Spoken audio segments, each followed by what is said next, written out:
Good afternoon, everyone, and welcome back to another Supercoach Insider podcast.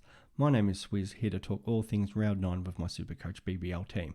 But before we get into that, as always, check us out on all our social media platforms, in particular YouTube, Spotify, and get in contact with us via Twitter, Supercoach Insider 100 or Swiz26. In regards to AFL Supercoach, Chris and I have released our videos for the first one of the preseason. So if you haven't already, check them out, as the BBL season is starting to wind up with the semi-finals and finals next week. So we move on to our main sport, but it's been good talking BBL. First time I've done this for the BBL season, and appreciate once again for the Herald Sun boys and the Code Sports guys for letting me be involved as an expert with them this season. But expert by what I say, not what I do, because it has been a bit of a disaster for me this season. 3,000 overall right now, thanks to 663 this week. Most things were actually pretty good, except for reverse loopholing and bringing Richardson back in to take Sanger's score, and then taking the captaincy while the VC score for short of the 88. But that man kicking out Ty out of my side, and he got 146 thanks to those 3 late wickets against the Heat. So very frustrating there, because I should have had that. That's an extra 80 points on, and if I'd taken the risk like this week's winner for the week and made Ty captain, well, that could have been an extra 140 points, and all of a sudden I'm sitting just outside the top 1,000. Happy days. But probably haven't been willing to take the risk that I was at the start of the year, and it hasn't paid off, but that's the way it goes sometimes. This week, Jordan's out, Inglis and Jai Richardson, and I've brought in all Thunder players. So Alex Hales, who I was debating about with Warner last week, Chris Green, the second game they're playing on that spinning deck in Sydney, even though he hasn't taken many wickets this year, potential that they could get involved, especially against a Renegades team that will have nothing to play for. The Thunder won't have anything to play for either, but maybe just a little bit of respect there. And then Daniel Sams has come in as the vice captain, somebody who I'd really love to fade as a vice captain, put it on a short, or maybe an Alex Hales or Mac Andrew, who I really do like. But I think I might just play it safe there. The captaincy is Maxwell.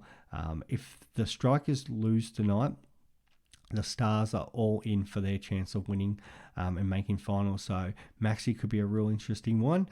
Also, but then if that game, where they can't make it and they try to blood a few different players, Maxwell could just absolutely destroy some of those other bowlers. So he's definitely one to consider. I thought about playing with the idea of maybe, do I trade like an Overton or just try to do something different? And the one I really like is Akil Hussain, because he's 215,000 and not too many people on him. I think second place overall already has him. So we got the 73 last week. He could do anything on that Thunder pitch. There is a little bit of rain around, and we did talk about just then about what squad they might have for that side.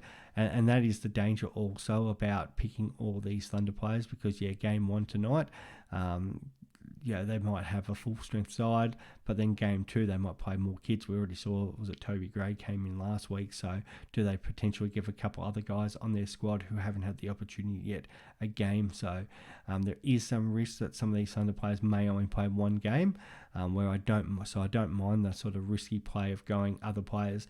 Especially the Sixers and Scorchers game is for second spot, so the Sixers do back quite deep, so I'm not as keen on some of those Scorchers bowlers this week. But in saying that, if they were to be trying to go for quick runs at the end, if the Sixers were to bat first, there might be potential for cheap wickets. So that's kind of an interesting game for scoring. I don't mind having a little look at that.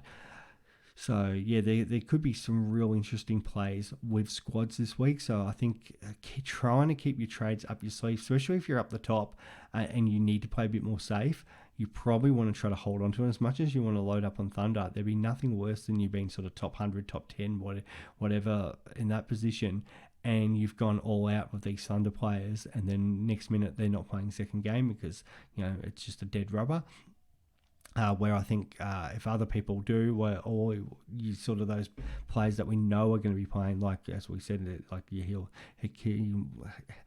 Akil Hussain's, or like a Sean Marsh, for example, as another like real left field. He's just smashing 50s for fun at the moment. He's got 3 50s in this tournament. If he played the whole tournament, he would have been a chance for the yellow cap. So that might be a point of difference to keep up the sleeve, depending on what sort of bowling attacks the Sixers have for their the Thunder have for their last game.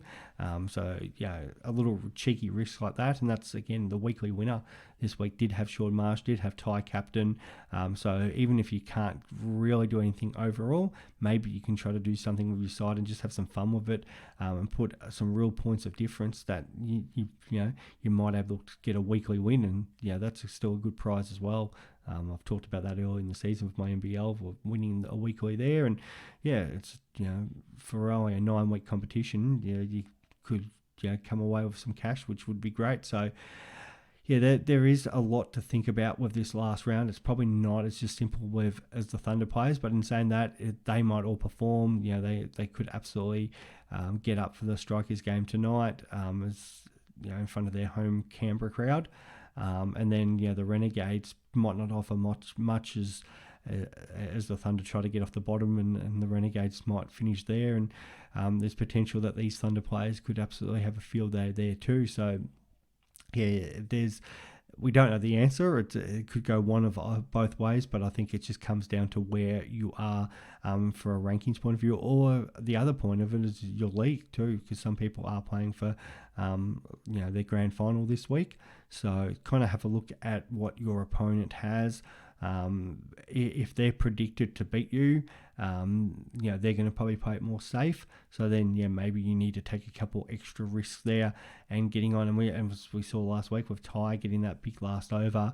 If it was maybe even the Hurricanes, if the Stars can't win tonight, if the Stars can't make it after tonight, is there a chance that a couple of those Hurricane bowlers could rip through a weakened Stars? And the flip side to that as well, do the Hurricanes play a weaker side and give opportunity to them, and that allows some of these Stars bowlers to take wickets too? So, if you can hold onto that trade, better than that could just really be the difference of you either getting up rankings or get that week will get the win for your grand final. So there's some bit of thoughts about this round. Will be an interesting one. Thank you to everybody who's tuned in this season. Really do appreciate the support, and as always, continue to get in contact with us. Start sending us those AFL teams, and I will be back for next Big Bash season. And hopefully we can go bigger and stronger then. Thanks, guys, and we'll talk soon. Bye.